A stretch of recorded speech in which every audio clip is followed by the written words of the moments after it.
Hello YouTube, welcome back to the Web Gear Review. I am your host, the Web Gear Guy, and today I would like to take a look at an M-1 steel helmet that was used during the Vietnam War.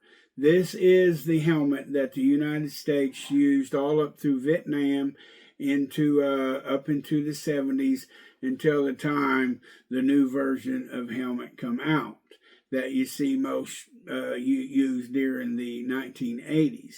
But anyway, a complete set of this helmet consisted of 4 different items. The first and main part of this helmet was this steel pot that you're looking at right here. Okay, now the steel pot had 2 canvas straps on it. Let me see if I can just pull this out. It had 2 steel straps right here. Now these straps were double-ended. On one end, it had a snap right here. See that? That would snap into the helmet liner. Right here, it has a buckle, and this end was double-ended also. Has the other end of the buckle, and also has a snap which would snap in to the helmet liner. Okay? Now, the second part of the helmet system is the shell, or the insert right here, this helmet liner. Now, I have a video, keep your eye out for this video here that covers the helmet liner. They made 2 different helmet liners, one for the infantry and one for the airborne or the parachutist. Okay, and then third, it had a cloth cover right here. We will cover this helmet cover in another little short video, okay? That way, because this video is focusing on the steel pot, okay? And then the fourth piece was this camouflaged elastic band that goes around the helmet, okay? But anyway, the 4 pieces together, combined weight of this particular helmet, from what I read, it was supposed to be around 3.5 pounds for the combined of the pot and the combined of the liner. But however, with the elastic band, the cover, the liner, and the elastic band, the whole caboodle of the 4 pieces on this particular one weighs 3 pounds, 8.2 ounces. This helmet was not bulletproof.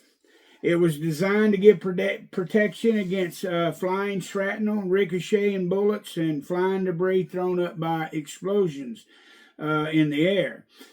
What we're going to do now is we want to take a look at this particular steel pot.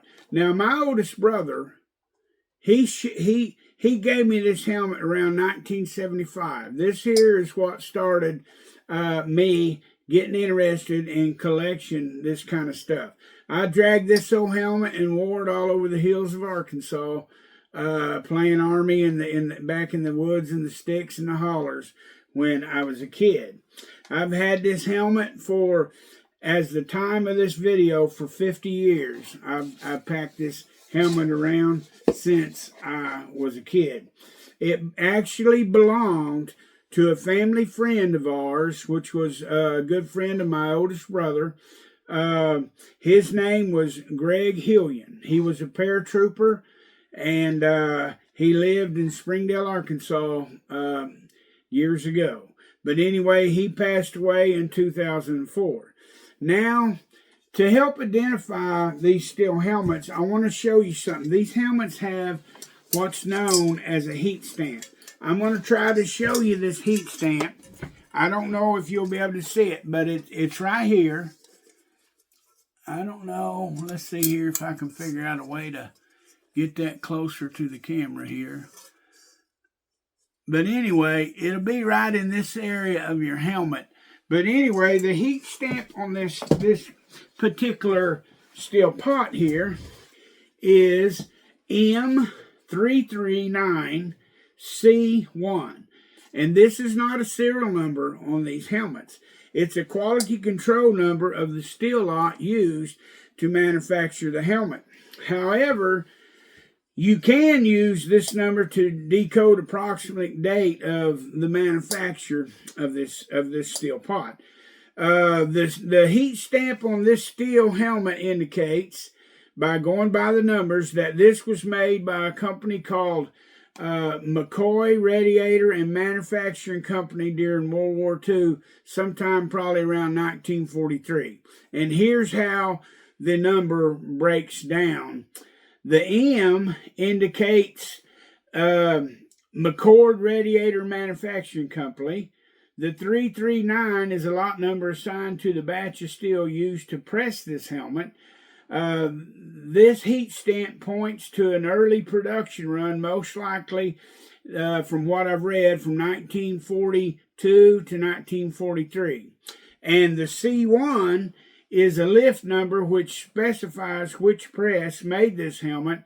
The number 1 indicates an early production shell from McCord Manufacturing Company. So we see what we have here is we have a steel pot that was made during the World War II era. And so this steel pot, it's got a few dings in it, but it could have possibly been used during Korea.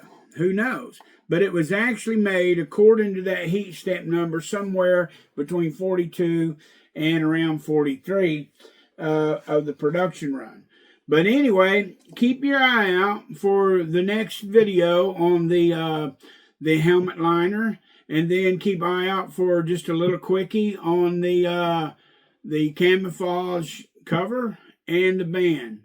If you get any value out of this, give it a like, share these videos if you would. Thank you for watching the Web Gear Review.